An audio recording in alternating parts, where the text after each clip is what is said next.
Alors, j'avais déjà parlé une fois un petit peu, fait une petite introduction à la lettre du pape François. Est-ce que,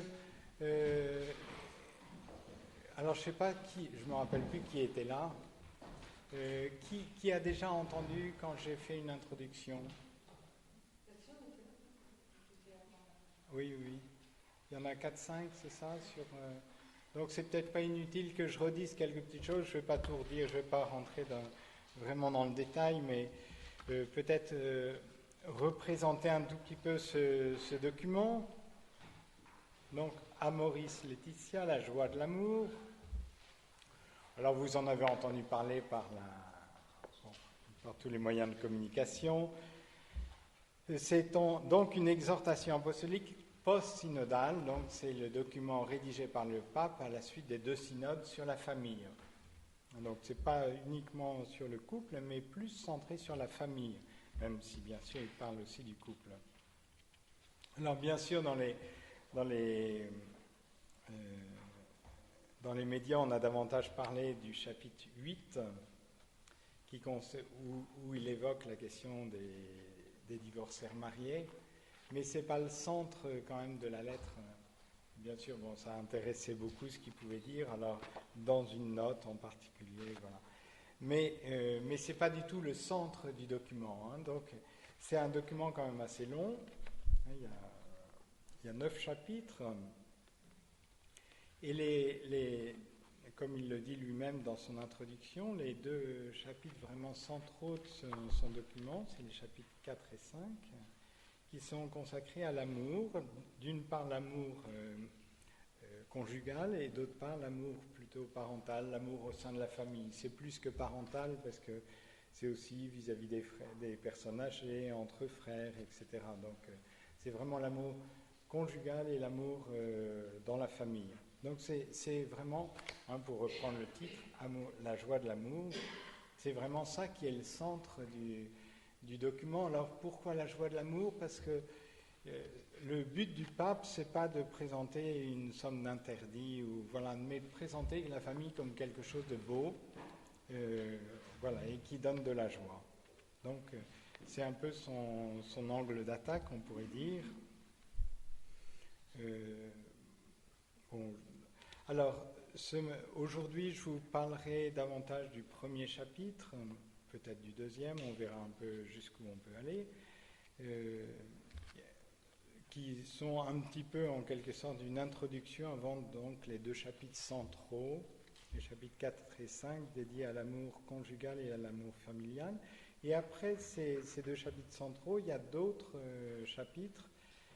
Un chapitre qui est consacré plutôt à la pastorale familiale, on pourrait dire plus largement, puisque ça concerne la préparation au mariage, les premières années de mariage, par rapport aux crises, par rapport par rapport aussi, quand il y a un décès, quand le veuvage, etc. Et puis le 7e chapitre qui est très intéressant, c'est sur l'éducation.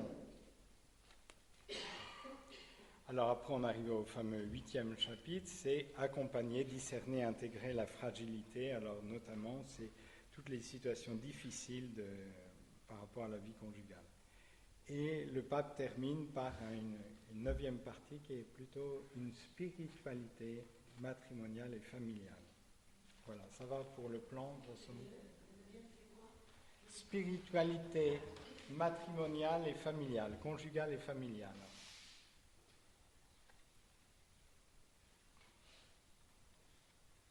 Ça va? Vous m'entendez toujours? Ça va? Bon. Alors, donc ça c'était le plan, je passe vite. Alors, il ne faut pas demander à cette lettre ce qu'elle ne peut pas vous donner. Ce n'est pas un document dogmatique, voilà. Donc il ne faut pas lui demander des choses bien carrées et tout ça, parce que ce n'est pas du tout la manière de faire du pape François. Autant le pape Benoît XVI, souvent il nous donnait des choses bien carrées, et donc ça pouvait... mais ce n'est pas l'angle d'attaque. Autant le pape Benoît était plus un docteur, voilà, et il a des documents tout à fait lumineux. Autant le pape François, c'est plus un pasteur. Alors c'est lumineux aussi, mais d'une autre manière. C'est plutôt pour accompagner les gens, mais il ne faut pas lui demander quelque chose d'ordre dogmatique, ce n'est pas du tout le but de sa lettre, donc voilà, si vous cherchez ça dedans, vous serez déçus. On le verra même dans la lecture de la parole de Dieu, c'est une manière de lire la parole de Dieu qui n'est pas du tout la même que celle du pape Benoît XVI, dans un certain nombre de documents où, voilà, où il argumente davantage. Là, c'est plus une méditation, donc c'est très important de ne pas lui demander à cette lettre ce qu'elle ne va pas vous donner, sinon vous serez déçus inévitablement. L'angle de cette lettre, c'est vraiment une dimension pastorale, une dimension pour aider les uns et les autres dans leur chemin. Alors, je reprends très brièvement pour dire quelques notes qui nous aident justement à bien lire cette lettre comme le pape désire qu'on la lise. Hein, encore une fois, pas un document d'ordre dogmatique, mais plutôt un document pastoral. D'abord, alors je vais noter 7 petits points, 5 points, pour vous dire un petit peu qu'est-ce que j'entends par document d'ordre pastoral. D'abord, le pape est très sensible à la pédagogie, hein, donc c'est un jésuite, il a enseigné. Alors le pape Benoît était très pédagogue aussi dans ses enseignements, hein, c'était très clair à poursuivre, mais là d'une autre manière. Donc il est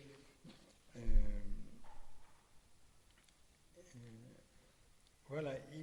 Alors je vais vous lire des petits passages. Alors je pense que le chapitre 7, qui est dédié à l'éducation, nous dit bien un petit peu cette manière de faire du pape François. Et ce chapitre 7 peut nous servir, par exemple, pour lire le chapitre 8, qui est pour les situations difficiles. Voilà ce qu'il dit dans le chapitre 7, toujours dans ce domaine de la pédagogie. Au numéro 271, par exemple, l'éducation morale implique de demander à un enfant ou à un jeune uniquement ces choses qui ne représentent pas pour lui un sacrifice disproportionné, de n'exiger de lui qu'une part d'effort qui ne provoque pas de ressentiment ou des actions trop forcées. Le parcours ordinaire est de proposer de petits pas qui peuvent être compris, acceptés et valorisés et impliquent un renoncement proportionné. Autrement, en exigeant trop, nous n'obtenons rien. À peine la personne pourra-t-elle se libérer de l'autorité que probablement elle cessera de bien agir. Je trouve ça très, très lumineux, cette manière de faire. Son but, c'est pas d'imposer des normes et tout ça, parce que de toute façon, les gens, après, ils n'en tiennent pas du tout compte. Donc, lui, il essaie de prendre les gens comme ils sont, et à partir il essaie de les faire avancer dans le bon sens. Grosso modo, c'est ça. Hein. Donc, c'est vraiment ce souci de pédagogie. C'est comme, vous avez plus d'expérience que moi avec vos enfants. Si on leur demande des choses trop dures, bon, au bout d'un moment, ils se révoltent et puis ça fait pire que mieux. Donc, son but, c'est savoir demander, mais savoir s'adapter aussi aux possibilités de ceux à qui il s'adresse. Alors, autre numéro qui va dans le même sens, au numéro 273. Lorsqu'on propose des valeurs, il faut aller progressivement, avancer de diverses manières selon l'âge et les possibilités concrètes des personnes, sans prétendre appliquer des méthodologies rigides et immuables. Les précieux apports de la psychologie et des sciences de l'éducation montrent la nécessité d'un progrès graduel dans l'obtention de changements de comportement. Mais il montre aussi que la liberté exige des réseaux et des stimulations, car abandonnée à elle-même, elle ne garantit pas la maturation. Voilà, donc il ne s'agit pas de mettre des panneaux sens interdit et puis de penser d'appliquer un peu brutalement des principes, c'est assez inefficace au niveau de la pédagogie. Donc voilà. Donc c'est un document pastoral qui est marqué par la pédagogie. Après, un deuxième point, c'est voilà ce qu'il disait, c'est la gradualité, ou faire des petits pas, ou le chemin. Chemin, je crois que c'est un mot qui revient 80 fois dans la lettre. Pour dire que voilà, on prend les personnes et puis on essaie de les accompagner le long du chemin, mais on aide vraiment les gens à cheminer. Et là, donc, c'est en quelque sorte, il fait plus office de coach, comme un coach sportif. Petit à petit, il essaie d'aider les gens à faire des progrès. Voilà, alors c'est plutôt dans ce... Il est beaucoup dans ce sens-là, avec ce souci des petits pas. Il vaut mieux un petit pas. À certains moments, il dit, pour des familles qui sont dans des situations difficiles, de bien valoriser des petits pas, parce que c'est vrai que dans des gens qui vivent dans un bidonville avec beaucoup de promiscuité, beaucoup de violence, tout ça, on ne peut pas leur demander non plus des choses... Alors, il faut toujours garder dans la perspective que, voilà, ils sont appelés aussi à être saints, mais il faut tenir compte aussi de la situation dans laquelle ils vivent. Et puis, le pape François est très attentif à ce que peuvent vivre les gens. Et de dire, voilà, on ne peut pas non plus tout demander d'un coup. Donc,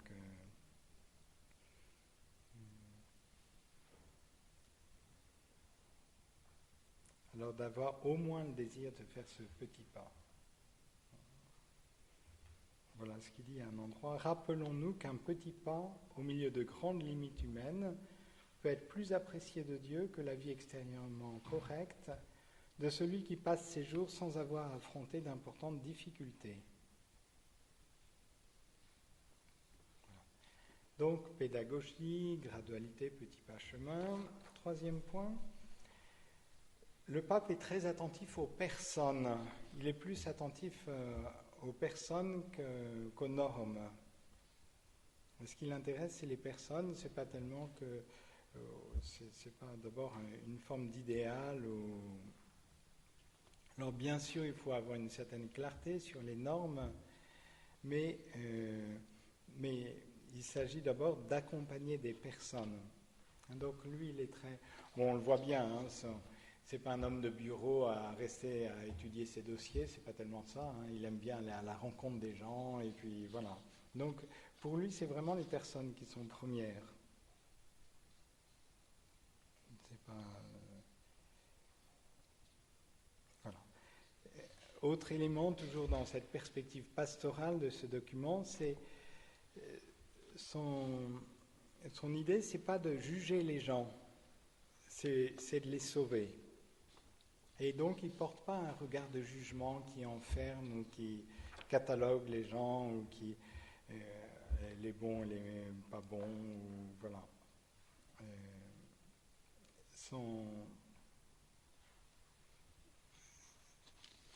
Sa perspective, c'est vraiment de sauver les gens. C'est pas de porter un jugement et puis de classer les gens en bons et en méchants. Au contraire, lui, donc il prêche... alors ça, ce serait le 5e point, sur une logique de l'inclusion. Alors, c'est un terme qui revient souvent, il a des expressions qui reviennent assez souvent. Alors, il avait notamment fait une homélie, et quelquefois il a des homélies un peu... enfin, pas forcément très faciles à entendre, il avait dit, il y a 2 logiques. Alors, c'était aux Nouveaux Cardinaux qu'il avait fait ça, il y a 1 an et demi. Il y a 2 logiques, celle de l'inclusion et celle de l'exclusion. Alors, soit tous les gens qui ne sont pas dans les clous, vous les mettez dehors, soit au contraire, vous essayez de rejoindre tous les gens, même ceux qui ne sont pas dans les clous, et puis de faire au mieux avec. Hein, donc, lui, il prêche beaucoup pour la logique de l'inclusion. Bon, ce qui n'est pas toujours très simple. Et du coup...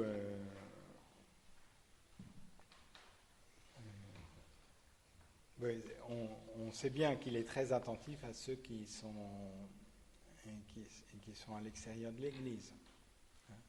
Et quelquefois, il peut être un peu sévère pour ceux qui sont à l'intérieur de l'Église.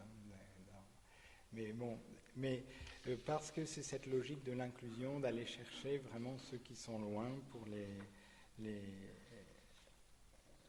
reconduire vers Dieu.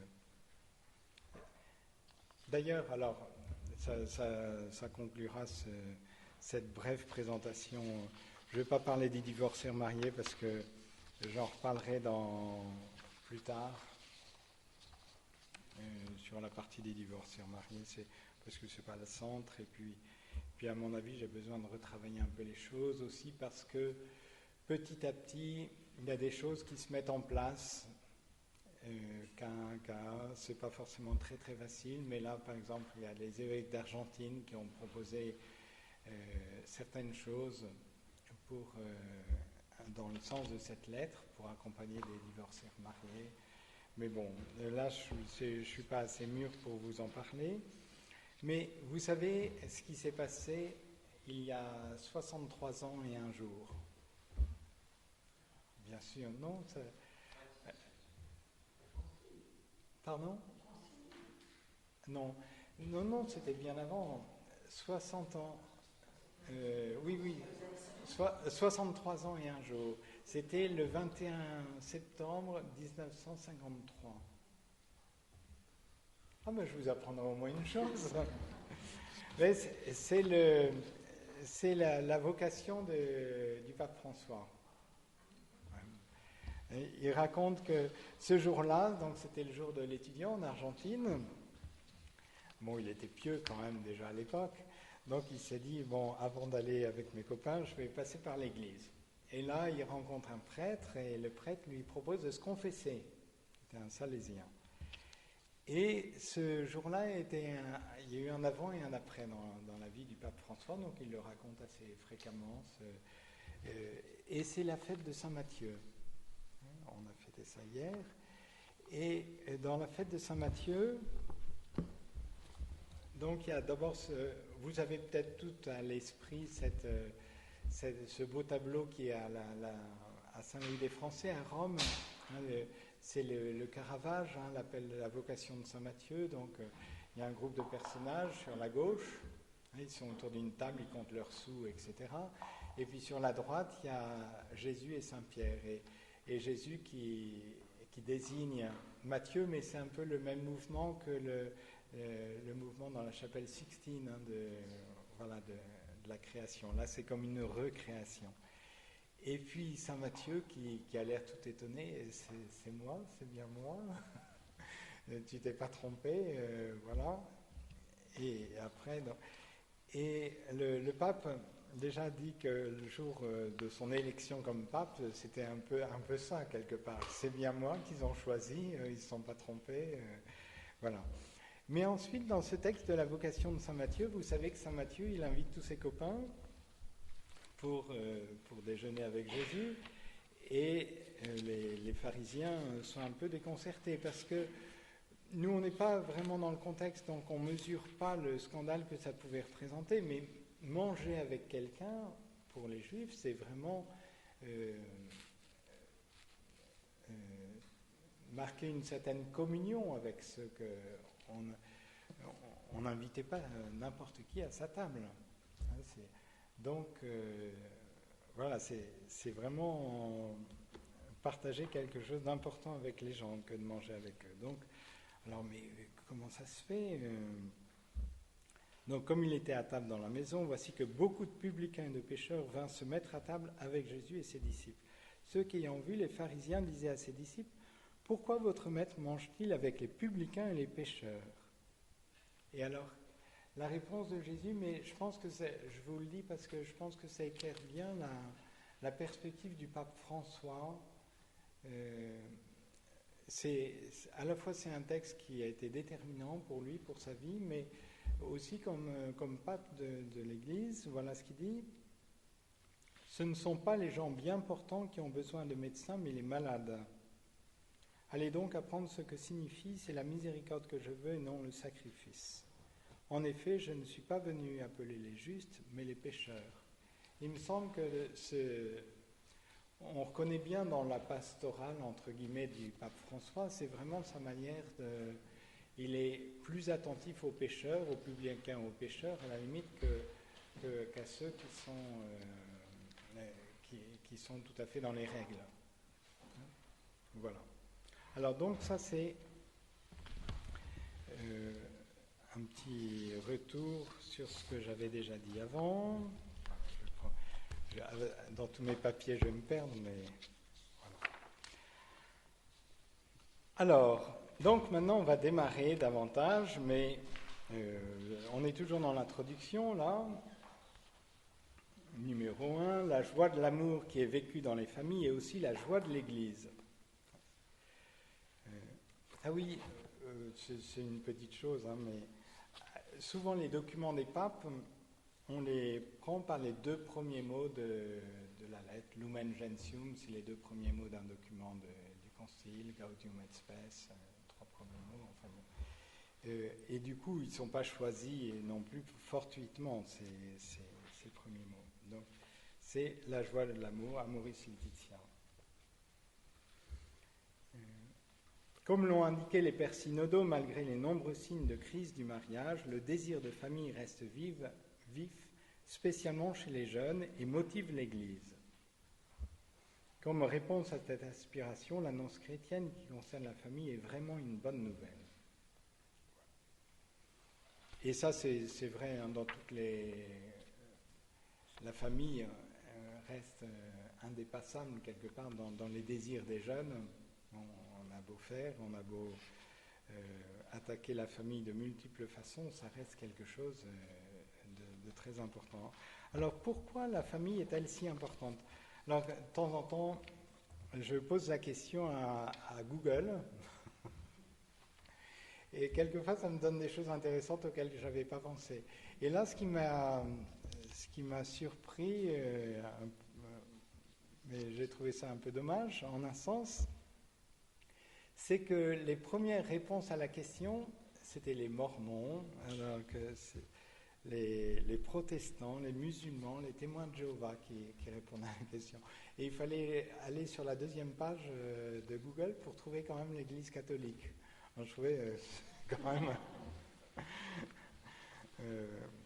et pourtant, bien entendu, pour l'Église catholique, la famille est importante, mais peut-être qu'on ne le dit pas assez. Peut-être qu'on ne le dit pas assez, ou, voilà, parce que je trouve ça un peu dommage qu'on ne soit pas en premier, quelque part, pour parler de... Alors, il y a pourtant beaucoup de documents de l'Église qui parlent de la famille. Donc ça, c'est un des documents. On verra un peu plus loin au chapitre 3, c'est une sorte de panorama des documents de l'Église qui parlent de la famille. Donc voilà. Mais notamment dans le compendium de la doctrine sociale de l'Église, on parle beaucoup de la famille. Si vous allez au chapitre 5 de la deuxième partie, c'est intitulé « La famille, cellule vitale de la société ». Et alors on nous parle bien de la famille qui est la première société naturelle. Alors on nous dit l'importance de la famille, il y a à la fois pour chaque personne et à la fois pour la société.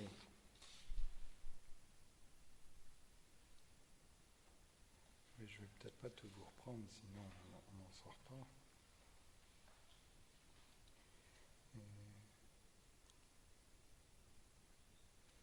Alors, je ne vais pas trop vous reprendre ça parce que sinon... Mais c'est très présent quand même dans la pensée de l'Église. L'importance de la famille est très forte. Alors, plutôt donc pour répondre à cette question, pourquoi la famille est-elle si importante? Alors, je ne sais pas si vous avez des réponses, des éléments de réponse pour ça, mais j'ai essayé d'énumérer un certain nombre de choses qui nous disent pourquoi la famille est importante.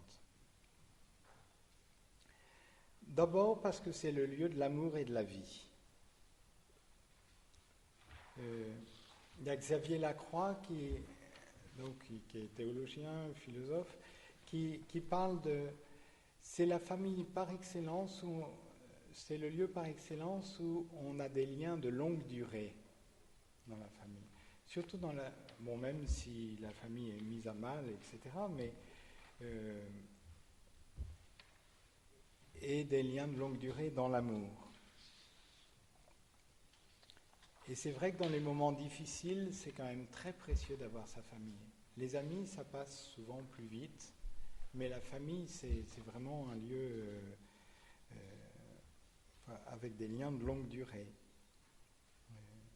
où on peut trouver refuge dans les moments difficiles. Alors, je sais pas, hélas, c'est pas toujours le cas, parce que quelquefois, il y a des familles, c'est un peu compliqué, hein, mais en tout cas, c'est ça qu'on désirait trouver dans notre famille. C'est un lieu où, le jour où ça ne va pas, ben même si j'ai pris un peu de distance avec papa et maman, mais ce jour-là, je viens les voir parce que j'ai besoin d'eux.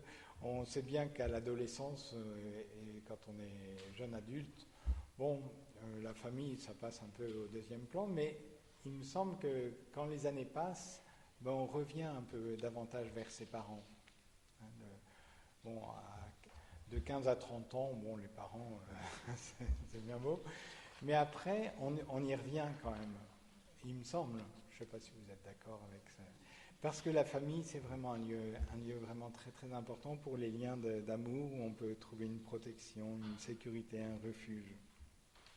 Un refuge pas simplement financier, pour avoir l'aide de papa, mais bien plus encore un lieu affectif. Et là, quand on voit les familles justement qui se font et se défont, ben, on est bien content de retrouver quand il y a un moment difficile de retrouver papa et maman, et on est content d'avoir de ne pas être tout seul dans la vie.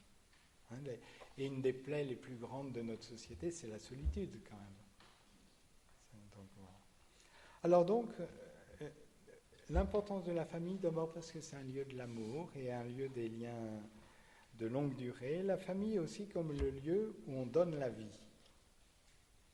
À ce sujet-là, le pape, à propos de l'avortement, a des paroles très claires, très carrées. Hein. Il dit, mais c'est vraiment tout à fait terrible que le lieu qui doit être le berceau de la vie et de l'amour, ça devienne le tombeau par l'avortement, etc. Donc il a des paroles très, très incisives. Mais voilà, c'est parce que la vie, on ne se la donne pas à soi-même, on la reçoit, et si possible dans une famille. La famille est importante aussi parce qu'elle est un lieu d'humanisation. C'est là qu'on apprend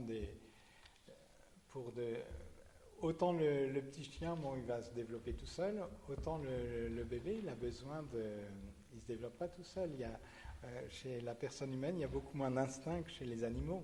Il y a besoin d'une éducation, il y a besoin d'apprendre beaucoup de choses. Et ça, le lieu par excellence, ça reste la famille. Alors c'est bien l'école, mais l'école c'est juste pour aider, en espérant qu'elle va dans le même sens que les parents. Mais on apprend des tas de choses dans la famille. Je me rappelle, donc à un moment j'ai accompagné les novices ici, et dans le noviciat, il y avait 3 Argentins. Et il y avait un peu les deux extrêmes, mais vous ne les avez pas connus. Enfin, je vais parler des deux qui, hélas, ne sont pas restés. Il y en avait un qui venait d'un bidonville, mais il s'était un peu élevé lui-même. Il avait encore sa maman, son papa était parti, etc. Mais voilà, il s'était un peu élevé lui-même. Et alors, quand il arrivait, il ne savait pas vraiment dire merci ou des choses qui nous paraissent un peu élémentaires dans la politesse élémentaire. Mais ce n'était pas d'ordre moral d'abord, c'est qu'il ne l'avait pas appris. Et l'apprendre à 35 ans, c'est quand même plus compliqué que l'apprendre quand on a 5 ans. Et du coup, quand il rencontrait des gens, il partait avec quelques handicaps, parce que les relations ne se passaient pas très bien, parce que quand même, il manque un peu de toupet, il s'impose, voilà. Mais ça, c'est dans la famille qu'on apprend ça. C'est pas d'abord... alors on peut espérer qu'à l'école, on nous encourage aussi à vivre ces choses-là, mais c'est d'abord dans la famille. Donc c'est vraiment un lieu d'humanisation et de socialisation aussi. Et puis à côté de ça, il y en avait un qui venait de Buenos-Aires, qui avait été avocat, qui avait reçu vraiment une éducation. Alors, au point de départ, tous les gens, il n'y avait pas photo. Lui, il partait avec quelques... Autant l'un partait avec des handicaps, autant l'autre avec quelques longueurs d'avance, parce qu'il savait y faire pour la courtoisie, tout ça, il connaissait. Donc, mais ça, c'était pas d'abord... Il ne fallait pas d'abord se placer d'un point de vue moral, c'est d'abord, dans leur famille, ils n'avaient pas reçu les mêmes choses. Et ça, c'est vrai que la famille, c'est irremplaçable.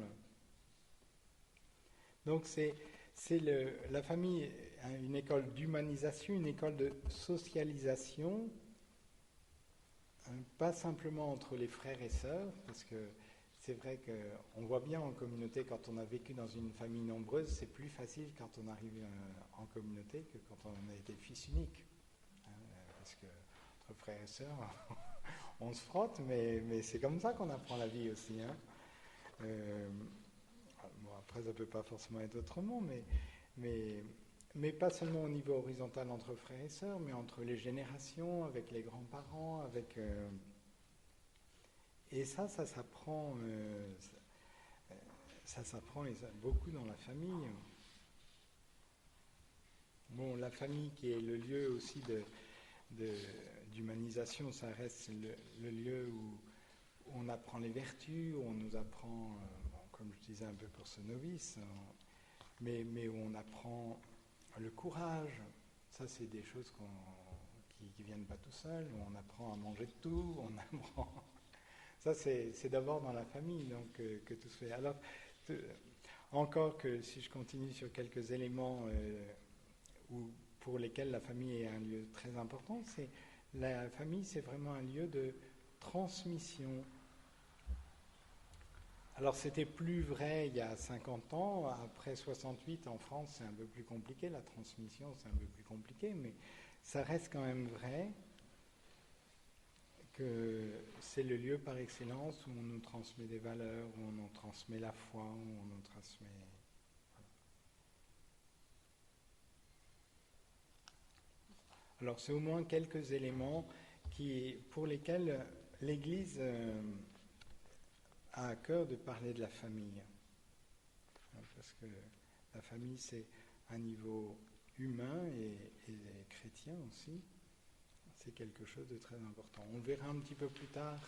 Le pape fait référence à des textes de la Bible où on voit bien dans la parole de Dieu combien, chez les Juifs, combien ça se transmettait en famille, toute la transmission qui est sur en famille. Voilà.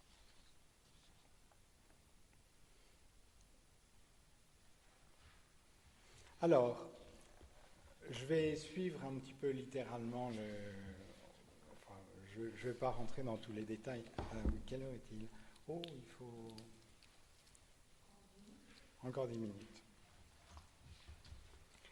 Alors, d'entrée de jeu, le pape est assez direct. Donc déjà au numéro 2, il dit que lui va situer entre deux extrêmes. Voilà ce qu'il dit à la fin du numéro 2.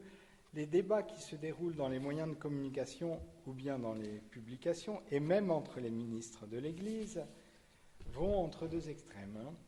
Du désir effréné de tout changer sans une réflexion suffisante ou sans fondement, d'un côté, à la prétention de tout résoudre en appliquant des normes générales ou bien en tirant des conclusions excessives à partir de certaines réflexions théologiques. Et alors lui, il veut situer vraiment, il veut pratiquer ce qu'il disait dans un document à propos du synode sur la famille, il veut pratiquer une double écoute. D'un côté, comme pasteur, d'un côté écouter la parole de Dieu, et d'un autre côté écouter les souffrances des hommes. Alors voilà ce qu'il disait dans ce... Le pape François a décrit l'expérience synodale en indiquant ses tâches, en se plaçant dans la double écoute des signes de Dieu et de l'histoire des hommes, ainsi que dans la double et unique fidélité qui s'ensuit. Donc c'est à la fois, bien sûr, d'abord écouter la parole de Dieu, mais écouter cette parole de Dieu aussi dans un contexte particulier où on voit des gens qui souffrent et puis voilà. Et pas tout, parce que quelquefois dans la compassion tout de suite on veut trouver une solution pour que les gens arrêtent de souffrir, mais c'est pas forcément la bonne manière de faire. Dans le paragraphe 3, il revient aussi sur un sujet qui lui est cher, de chercher des solutions plus inculturées, d'être attentif aux traditions et aux défis locaux. Alors, bon, ça c'est vrai aussi en morale. La morale, elle ne nous donne pas la solution pour tous les cas concrets et pratiques, mais elle nous donne des principes plus généraux qui nous aident après à trouver dans comment agir dans une situation très précise. Derrière ça aussi, donc il ne veut pas tout légiférer, c'est pas son désir. Je ne sais pas si vous êtes tout à fait... Dans la pensée de l'Église, il y a la place des dogmes, etc., on ne les discute pas, mais avant d'arriver à un dogme, souvent il y a toute une phase de réflexion. Alors je prends un exemple qui n'a rien à voir avec la vie familiale, mais le dogme de l'Assomption de Marie, donc c'est en 1950, mais en 1950, le pape Pie XII n'avait pas voulu trancher sur le fait... alors je vous pose la question, est-ce que Marie est morte ou pas? Alors il y avait deux écoles, mais le pape n'a pas tranché. C'est pour dire aussi que dans la pensée de l'Église, on n'est pas toujours à même de pouvoir trancher les choses. Il y avait la possibilité de la dormition, et comme un passage en douceur, en quelque sorte, de la vie de la terre à la vie du ciel, ou le fait de mourir, et après de ressusciter, et voilà. Alors, il s'est prononcé sur l'Assomption, en disant Marie est au ciel, corps et âme, etc. Donc, Pie XII s'est prononcé, et donc a prononcé un dogme, mais il ne s'est pas prononcé sur... parce que là, les théologiens avaient encore besoin de travailler, de comprendre, d'avoir une lumière plus évidente sur ça. Alors, par la suite, Jean-Paul II penchait plutôt sur le fait que Marie était vraiment morte pour être conforme davantage à son fils Jésus, qui était mort et ressuscité. Mais ce n'est pas non plus quelque chose qui est complètement arrêté. Voilà. Et dans l'Église, il y a quand même il y a place aussi dans un certain nombre de choses pour encore une réflexion, parce qu'on n'a pas la lumière suffisante pour trancher dans un sens ou un autre.